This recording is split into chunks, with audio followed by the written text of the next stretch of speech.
Reference time pass నేను ఇస్తున్నానా? 15లో ఒక్కడు కూడా సెలెక్ట్ అవ్వలేదు పొద్దున్న నుంచి.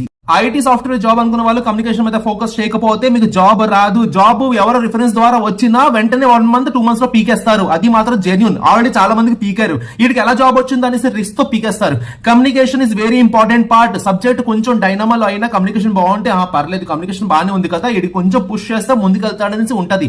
కమ్యూనికేషన్ రాదు, ఇంటర్వ్యూలో తెలుగులో మాట్లాడడం ఏంటి? ఇంగ్లీష్ క్వశ్చన్ అడిగేవాడు ఇంగ్లీష్ లో క్వశ్చన్ అడిగితే తెలుగులో ఆన్సర్ ఇవ్వడం ఏంటి? నాకు అర్థం కావట్లేదు. 15 మందికి పెట్టించాను, తెలుగులో ఆన్సర్ ఇస్తున్నారు. తెలుగులోనే ఎందుకురా? అసలు తెలుగు నేర్చుకోవాలనుకున్న వాళ్ళు తెలుగులోని కంటిన్యూ అవ్వాలనుకుంటున్నారు. ఐటీ సాఫ్ట్వేర్ ఆ ఫీల్డ్ మర్చిపోండి, నార్మల్ జాబ్ చేసుకోండి. ఇంగ్లీష్ లో క్వశ్చన్ అడిగితే ఇంగ్లీష్ లో ఆన్సర్ ఇవ్వాలి, తెలుగులో మాట్లాడితే తెలుగులో ఆన్సర్ ఇవ్వాలి. ఇంగ్లీష్ లో మాట్లాడితే తెలుగులో ఆన్సర్ ఇస్తున్నారు. ఎవరు పెట్టుకుంటారు మీకు? రిఫరెన్స్ టైం పాస్ నేను ఇస్తున్నానా? 15లో ఒక్కడు కూడా సెలెక్ట్ అవ్వలేదు పొద్దున్న నుంచి. ఏంటిది? ప్లీజ్ నన్ను బ్యాట్ చేయకండి. ఇంటర్వ్యూ షెడ్యూల్ పెట్టిస్తున్నాను, ప్రాపర్గా ఆన్సర్ ఇవ్వండి. Thank you so much.